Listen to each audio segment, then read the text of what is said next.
ሕፃን ተወለደ ወንድ ልጅ ተሰጠን ጨለማን ገፎ ብርሃን ሊሰጠን ወርቅ ጣኑ ከርቤ ይደርደር ለክብሩ ንጉሥ ስለሆነ በሰማይ በምድሩ የጌታን መወለድ ለማብሰር ሰብአ ሰገል በብርሃን እየተመሩ እንደሄዱት ሁሉ ከተደበቅንበት የምንወጣበት የተሸፈነውን የምናይበት ከደከሙት ጎን የምንቆምበት ለጋስና ሰጪ እጆች እየተዘረጉ አብሮነታችን ልክ እንደ ሁል ጊዜው ጎልቶ እየፈካ የሚሄድበት ብርሃናችንን የምናካፍልበት ይሁን እያልን በብርሃን ኤቲኤም ካርድ በመጠቀም የበዓል ግብይቶን ይፈጽሙ። እንዲሁም በብርሃን ሞባይል ባንኪንግ 881 በመጠቀም ግብይቶን ቀላል ያድርጉ። ከብርሃን ባንክ ጋር የሚሰሩትን የገንዘብ አስተላላፊ ድርጅቶች በመጠቀም ለበዓሉ ለወዳጅ ዘመዶ ስጦታ ይላኩ፣ ይቀበሉ። መልካም በዓል። ብርሃን ባንክ። እንደ ስማችን ብርሃን ነው ስራችን። ተመልሰናል አድማጮቻችን። አራዳ ኤፍኤም ላይ ትገኛላችሁ። ፉትቦል ካፌ ነው ፕሮግራሙ። የሊቨርፑልን ጉዳይ እንመልከት። ትናንትና ምሽት ጨዋታውን ማሸነፍ ሳይችል ቀርቷል። ያው የሌሎቹን ነጥብ መጣል የሌሎቹን ቡድኖች ነጥብ መጣል መጠቀም ሳይችል የቀረበት ምሽት ነው። እናንሳው ሊቨርፑል ባለፉት ጨዋታዎች ላይ ጥሩ ምልክቶች እየታዩ ነበረ። ሊቨርፑል እንግዲህ ጨዋታዎችን ቢያንስ ጨዋታዎችን ማሸነፍ እየቻለ ነበር። እናንሳይን ጉዳይ ትላንትና እንግዲህ 1-1 ነው ያለቀው ይሄ ጨዋታ። በጥቂት ሳምንታት ልዩነት ነው ሁለቱ ቡድኖች የተገናኙት። ኤሜሪ በቀደም ይሄ ትንሽ ተበውዞባቸው ነው። በቀደም አይደለም ከአርሰናል ጋር የተጫወተው እንዴት ነው እንደገና የመጀመሪያው ዙር ሳያልቅ ሁለተኛ የምንገናኘው ከአርሰናል ጋር ያው እንግሊዝ ነው መቼስ ይሄ ምናምን አሉ። ይሆናል እንደዛ ይሆናል። ሁለተኛው ዙር ያላገኘሽውን ቡድን ከማግኘትሽ በፊት በመጀመሪያው ዙር ያገኘሽውን ቡድን የምታገኝበት ስኬጁሊንግ አለ እና ለዚህ ነው ሊድስና ሲቲ ከሰንደርላንድ፣ ሊድስ ከሊቨርፑል፣ አርሰናል ከቪላ፣ ቼልሲ ከቦርንመዝ እንደዚህ አይነት ወይም ዩናይትድ ከወልቭስ አይነት ጨዋታዎችን በድጋሚ በሳምንታት ልዩነት ውስጥ ያየ ነው። ያኛው ጨዋታ በጣም አዝናኝ ጨዋታ ነበር። ምሳ 3-3 ያለቀው ጨዋታ በኤላንድ ሮድ ሊቨርፑል 2-0 መራ። ፉልሃም 2 እኩል ያደረገው ከዛ ዞቦዝ ላይ ሌላ ጎል አስቆጠረ። 3-2 ሆነ። መጨረሻ ላይ ሊድስ ጎል አስቆጠረና 3-3 ተጠናቀቀ። ለገለልተኛ ተመልካች የሚያዝናና ጨዋታ ነበር። ብዙ ከምባኮች የነበሩበት 6 ጎሎች የተቆጠሩበት በተለይ ሁለተኛው አጋማሽ አይ ቲንክ ሁለተኛው አጋማሽ ላይ መሰለኝ ሁሉም ጎሎችም የተቆጠሩት ወይም 5 ጎሎች እርግጠኛ አይደለሁም፣ ግን ብዙ ጎሎች የተቆጠሩት በሁለተኛው አጋማሽ ነበር። ይሄኛው እንደዛ አይነት ጨዋታ አይደለም። አንዳንድ ጊዜ አንዳንዶቹ የአቻ ውጤቶች አቻ ቢሆንም እንዲሁ ሲታይ ይሄ ሽንፈት መንፈስ ያላቸዋል። አሁን ለሊቨርፑል የትላንት ነው እንደዛ አይነት መንፈስ ወይም እንደዚህ አይነት መልእክት የሚያስተላልፍ ነው። ልክ ነው። በሁሉም ውድድር አሁን 8 ጨዋታ አልተሸነፈም። ስለዚህ ቢያንስ የሆነ ያለመሸነፍ ሞመንተም ልበለው ልክ እንደዚህ አይነት ሁኔታ ውስጥ ነው ያለው። በዛ በፔስቬ 4-1 ከተሸነፉበት የቻምፒየንስ ሊግ የአንፊልድ ጨዋታ በኋላ ሊቨርፑል አልተሸነፈም። በፐርፎርማንስ ያን ያህል አመርቂ ነበር ለማለት ይቸግረኛል። ከዛ በኋላ ድል ያደረገባቸውንም ጨዋታዎች ብትወስጂ ባለፈው በአንፊልድ ወልቭስን 2-1 ያሸነፉበት ይሁን ሌሎቹን ጨዋታዎች ስታይ ሊቨርፑልን ወደ ተለመደው አምና ወደ ነበረው ብቃት መመለሱን ያሳየን አይደለም። የፐርፎርማንስ ጥያቄ ለ5 ወር ወደ 6ኛ ወር እየሄድን ሲያሸንፍም ሲሸነፍም በሁሉም ጨዋታዎች ምናልባት ሪያል ማድሪድን ሲያሸንፉና አንዳንድ ጨዋታዎች ላይ ካልሆነ በስተቀር አመቱን ሙሉ የነበረ ጥያቄ ነው። ያ የፐርፎርማንስ ጥያቄ ተመልሷል ብዬ አላምንም፣ ግን ቢያንስ በጣም የሚያስጨንቅ የመሸነፍ ጉዞ ላይ ስለነበረ ያንን ማቆም ችሏል። እሱ ደግሞ በጣም አስፈላጊ ነበር። የትላንትናው ጨዋታ ግን የሆነ የሽንፈት መልእክት ያስተላለፈ ነው። በአንፊልድም ኃይለኛ ጩኸት ነበር። ጨዋታው ካለቀው የተቃውሞ ድምጽ ነበር። እንዲያውም ጂም ቤግሊን ያውቃል በአንፊልድ መጫወት ምን ማለት እንደሆነ የድሮ የሊቨርፑል ተጫዋች ስለነበር አንደኛው ኮሜንታተር የነበረው እሱን ትሰማለህ ጨዋቱን አለ። የሆነ ሰዓት ላይ መውጫ ሲጠፋቸው የሊቨርፑል ተጫዋቾች የአንፊልድ ደጋፊ ተጫዋቾቹ ላይ ሁሉ ነው መጮህ የጀመረው። ፐርፎርማንሱ ያን ያህል የሊቨርፑል ደጋፊዎችን ያስከፋ ነበር ልልሽ ነው። ግን ደግሞ ከፕሪሚየር ሊግ ከቴብሉ አንጻር ካየሹ ከደረጃ ሰንጠረዡ አንጻር ካየሹ ቪላ በአርሰናል ተሸንፏል። ስለዚህ ከሶስተኛው ጋር በነጥብ ለመቀራረብ እድል ነበራቸው። 5ኛ ስፍራ ላይ ያለው ቼልሲ አቻ ወጥቷል። በኋላ ማሰልጣኙን አሰናብቷል። 5ኛ ስፍራ ላይ ካለው ቡድን ጋር ደግሞ የነጥብ ርቀት ለመፍጠር እድል ነበራቸው። በጣም ፕራግማቲክ በሆነ አይንም እንደው ፐርፎርማንሱን ውጤቱ ምናምን ልቶ ብትይ እንኳን ከቻምፒየንስ ሊግ ስፍራ አንጻር አሁን ሊቨርፑል ለቻምፒየንስ ሊግ ቦታ ነው እየተጫወተ ያለው። ከአርሰናል 12 ነጥብ ርቀት ስላለው አይል ዋንጫ ነው እየተፎካከር ነው ያለው ብሎ የሚያምን ሰው ካለ በሮይኪን አገላለጽ ኩኩል አንድ ላይ የሚኖር ነው። የዋንጫ ፍክክር ውስጥ አይደለም ሊቨርፑል። የዋንጫ ፍክክር ፎርምም አይደለም ያለው፣ ውጤቱም እንደዛ 12 ነጥብ በጣም ሰፊ ነው፣ ግን የፐርፎርማንስ ልዩነቱን በጣም ከፍተኛ ነው። ስለዚህ ከዛ አንጻርም በጣም መጥፎ ምሽት ነበረ እና ትላንትና ሊቨርፑል እንዲሁ በኤክስጂ በእንደዚህ አይነት ሞዴሎች ካየሹ ደህና ነው፣ የጎል እድሎች ፈጥሯል ምናምን ልትይ ትችያለሽ። ግን ግብ ጠባቂ ሉካ ፔራ ያን ያህል ቢዚ ነበር ብዬ አላምንም ትላንት የነበረው ጨዋታ ላይ እና ደግሞ ቤንቹም እኔ ለዚህ ነው አሁን ልክ ነው ሳላ በአፍሪካ ዋንጫው ምክንያት የለም፣ ኢሳቅ ተጎድቷል። ስለዚህ እነዚህ ተጫዋቾች በስብስብ ውስጥ ቢያንስ የቁጥር ጉዳት ያመጣሉ። ግን ሁለቱም ተጫዋቾች ደግሞ በጥሩ የውድድር ዘመን እያሳለፉ አይደለም እና ቤንቹን ስታይ የሊቨርፑል ቤንች አሰልጣኙ ጨዋታ መለወጥ የሚችሉበት በቂ ማቴሪያል እንደሌላቸው ያሳይሻል። በቀጥታ ይሄ ከክረምት የዝውውር ፕላናቸው ጋር የሚገናኙ ምንም ጥያቄ የለውም። ቤንች ላይ ጋክፖን ቀይሮ አስገብተውታል። ሌላ ጥሩ ሲዝን እያሳለፈ ያለው ነው ተጫዋች። ፌዴሪኮ ኪየሳ አለ። በጭራሽ አያምኑበትም አሰልጣኙ ፌዴሪኮ ኪየሳን። 10 ደቂቃ ሲቀረው ነው ቀይሮ ያስገቡት። ከዛ ሪዮን ጋሞሃ የ17 ዓመት ልጅ እሱን 5 ደቂቃ ሲቀረው ነው ያስገቡት። ይሄ እነ ሪቻርድ ሂውዝ እና ማይክል ኤድዋርድስ የክለቡ ከላይ ያሉት ሹማምንት በስኳድ ፕላኒንግ ላይ የሰሩት ከባድ ስህተት። የሲቲን ትላንትና ቤንች ላይ የነበሩትን አማራጮች ተመልከቺ። በአፍሪካ ዋንጫ ላይ እነ ማርሙሽ እነ ራያን ኤት ኑሪ ሄደዋል። ስለዚህ እነዚህ ተጫዋቾችም ጎድለዋል። ግን ስቲል ጠንካራ ቤንች ነበረው። ምናልባት 9 ከሃላንድ ጋር ኮምፕሊመንት የሚያደርግ ወይም ሃላንድን የሚያሳርፍ 9 የለም እንጂ አርሰናል በቀደም በነበረው ጨዋታ ኤዜን ለ1 ደቂቃ እንኳን ባለፉት 3 ጨዋታዎች ኤዜ 1 ደቂቃ አልተጫወተም በፕሪሚየር ሊግ ለምሳሌ። ግን ተቀይሮ ያልገቡትን ተጫዋቾች ሆነ ብታይ 7-8 ኢንተርናሽናል ተጫዋቾች ናቸው። ጨዋታ ለመለወጥ ከበቂ በላይ ሀቨት ነበር በቀደም ቤንች ላይ 1 ደቂቃ ያልተጫወተ ተጫዋች እና 500 ሚሊዮን ካወጣሽ ደንበኛ ስኳድ ያስፈልጋል። እና ሊቨርፑል ትላንት በኤኪቲኬ ጥሩ መጫወት ላይ የተመሰረተ ነው። ኤኪቲኬ ደግሞ ትልቅ የጎል እድል ሳያስቆጠር ቀረ እና የሊቨርፑል አብዛኛው ኤክስጂ ያቺ አንድ ሙከራ ላይ የተገኘችው የጎል እድል ነች።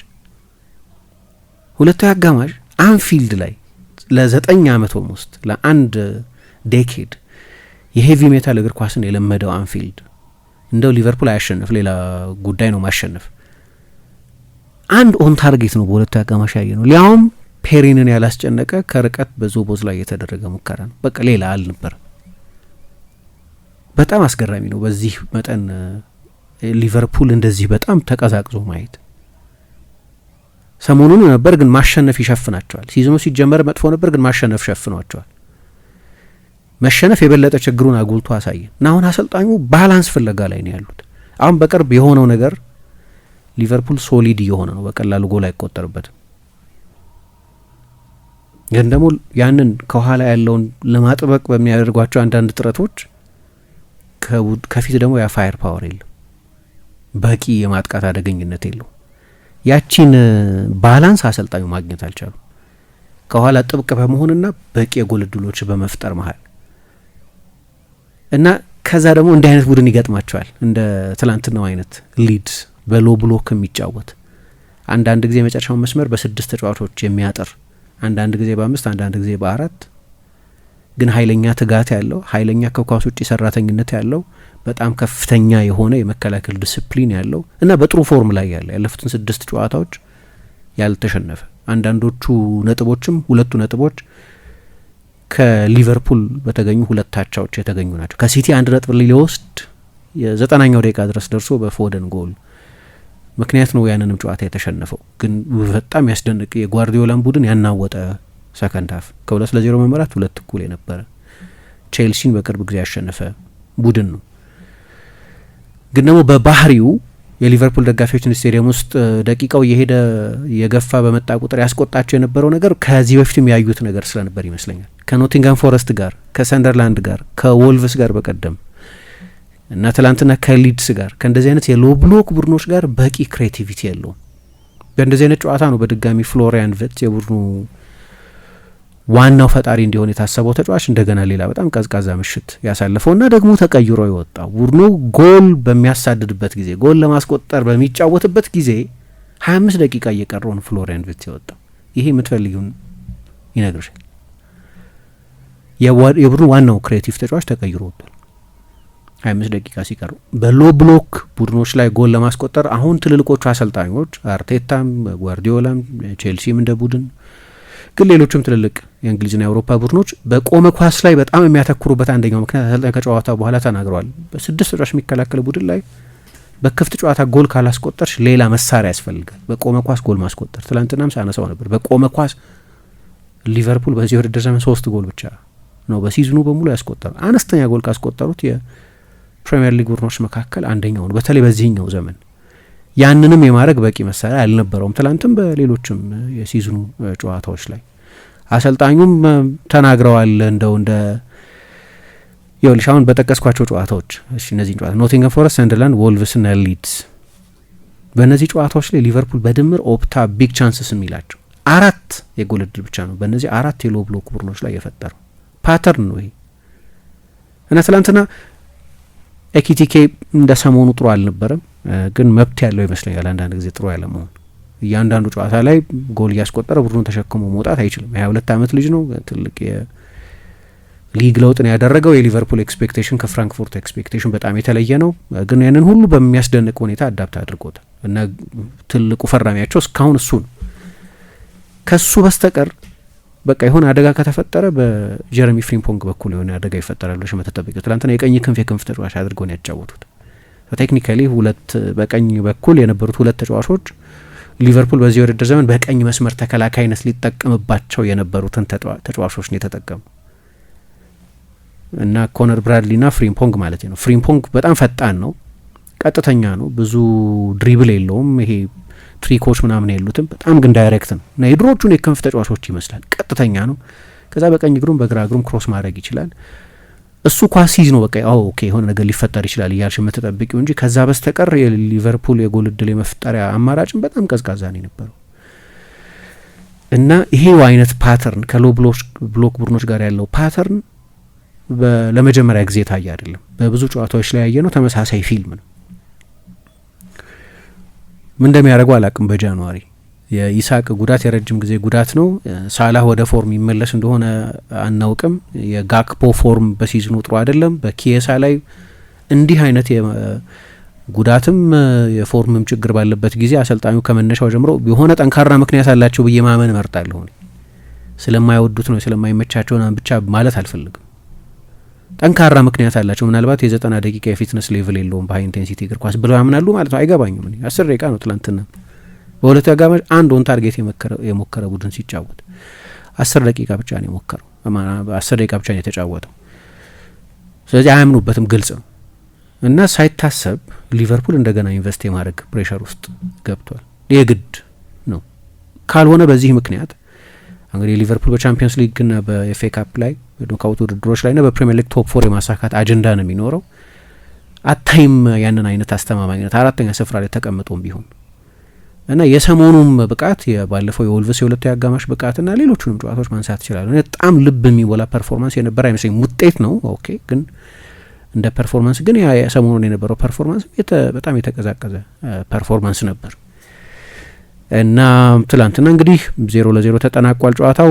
በአርነ ስሎት አሰልጣኝነት ስር የመጀመሪያው 0-0 ነው። እሱም ገርሞኛል። ወደ ሊቨርፑል ከመጡበት ጊዜ ጀምሮ ቡድናቸው 0-0 ወጥቶ አያውቅም። ሊቨርፑልም ከ2023 በኋላ ከማንቸስተር ዩናይትድ ጋር በአንፊልድ 0-0 ከተለያዩበት ጊዜ በኋላ ክሎፕና ቴንሃግ የሁለቱ ቡድኖች አሰልጣኞች በነበሩበት ጊዜ ከዛ በኋላ ለመጀመሪያ ጊዜ ነው 0-0 ሲጠናቀቅ። ግን አንድ ማንሳት የምፈልገው ነገር ጨዋታው ሊቀይር የሚችል አንድ ትልቅ ቅጽበት ግን ነበር። ያካ ቢዮል የሚባለው ተጫዋች ተሳፍሮበት ነበረ ኡጎ ኤኪቲኬ ላይ እና ለእኔ የፍጹም ቅጣት ምትና ቀይ ካርድ ነበር። ይሄ የመጀመሪያ አጋማሽ ላይ የነበረ ክስተት ነው። አሰልጣኝ አርነ ስሎት በዚህ ምክንያት ነው ጨዋታውን ያላሸነፍ ነው ብዬ ሰበብ ላደርገው አልፈልግም፣ ግን ሀቀኝነት ያስቀጣል ግን ብለው እውነት ነው። ሀቀኝነት ነው ያስቀጣው። ትላንትና ኤኪቲኬን መውደቅ ነበረበት። ትንሽዬ ንክኪ ሲሰማቸው የሚወርቁ ተጫዋቾች ባሉበት በዚህ ዘመን በጣም ትንሿ ኮንታክት በጥይት የተመቱ ያህል ያንፈራፍራቸዋል አንዳንዶቹ ተጫዋቾች አይደለም። ኤኪቲኬ ላይ መለያውን ይዞታል፣ ከኋላ ተዛዝሏል፣ እሱ ላይ ጎትቶ አልወደቀም ኤኪቲኬ እና ለኔ መውደቅ አለመውደቁ መሆን አልነበረበትም። ምክንያቱም እንደዛ እኔ እንድንቀይር አልፈልግም። ይሄንን ጠባያችንን ኦነስት መሆናችንን እንድንቀይረው አልፈልግም አሉ እሳቸው። ግን ለዚህ ለፍጹም ቅጣት እና በዚህ ምክንያትም አይደለም ጨዋታውን ያላሸነፍ ነው እና ማን ያውቃል አሁን እነሱ በ10 ተጫዋች ቢጫወቱ ነው ፍጹም ቅጣት ምት ብናገኝ ጨዋታውን የማሸነፍ እድላችን በጣም በከፍተኛ እድል ይሰፋ ነበር። ተጫዋቾችን አሁን ቢሆን ዳይቭ አድርጎ አለላቸውም፣ ግን እውነታቸውን የፍጹም ቅጣት ምት ነበር እና ቀይ ካርድ ነበር። ልጁ በጣም በጣም እድለኛ ነው። ለኔ ግን ውሳኔ ተጫዋች በመውደቁ ከሆነ መውደቅ ነው ኢንከሬጅ የምታደርጊው ማለት ነው። ዳይቭ ነው ፍጹም ቅጣት የምትሰጪው ማትሰጪው፣ ቀይ ካርድ የምትሰጪው ማትሰጪው በመውደቅ ላይ የሚመሰረት ከሆነ ዳይቭን ማበረታታት፣ ተጫዋቾች አስመስለው እንዲወድቁ ማበረታታት። ስለዚህ ኤኪቲኬ በሚቀጥለው ጊዜ በትንሿ ንክኪ ቢወርቅ አስመሳይ ተጫዋች ልለው አልችልም። በኋላ ረፍት ሰዓትም ላይ እነ ማክማንመንና ኦውን በቃ ጊቭ ሚ ዲሲዥን አሰልጣኞችም እኮ እንደዛ አንዳንድ ጊዜ አይተሽ እንደሆነ ዳኞች አንዳንድ ዶክሜንታሪዎች ላይ ምናምን ሲታይ አልሰጠኝም የፍጹም ቅጣት ምት ለምን ስላልወደቅኩ ነው እኮ ጊቭ ሚ ዲሲዥን ጊቭ ሚ ዲሲዥን ቱ ሜክ ውሳኔ እንድሰጥ እድል ስጠኝ፣ ካልወደቅክ እንዴት ውሳኔ ይሰጣሉ? ፋውል ከሆነ ፋውል።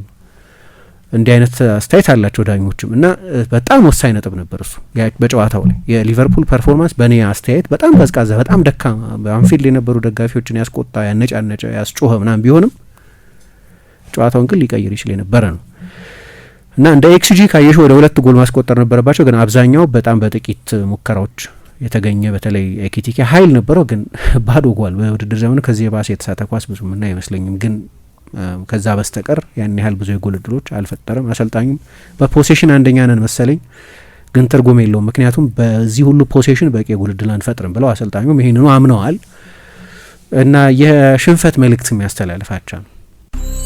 ሕፃን ተወለደ፣ ወንድ ልጅ ተሰጠን፣ ጨለማን ገፎ ብርሃን ሊሰጠን፣ ወርቅ ዕጣኑ ከርቤ ይደርደር ለክብሩ፣ ንጉሥ ስለሆነ በሰማይ በምድሩ።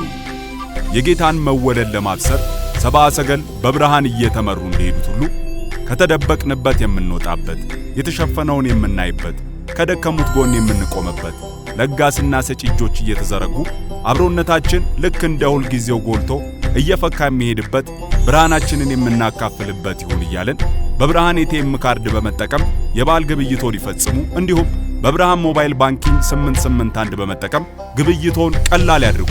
ከብርሃን ባንክ ጋር የሚሰሩትን የገንዘብ አስተላላፊ ድርጅቶች በመጠቀም ለበዓሉ ለወዳጅ ዘመዶ ስጦታ ይላኩ፣ ይቀበሉ።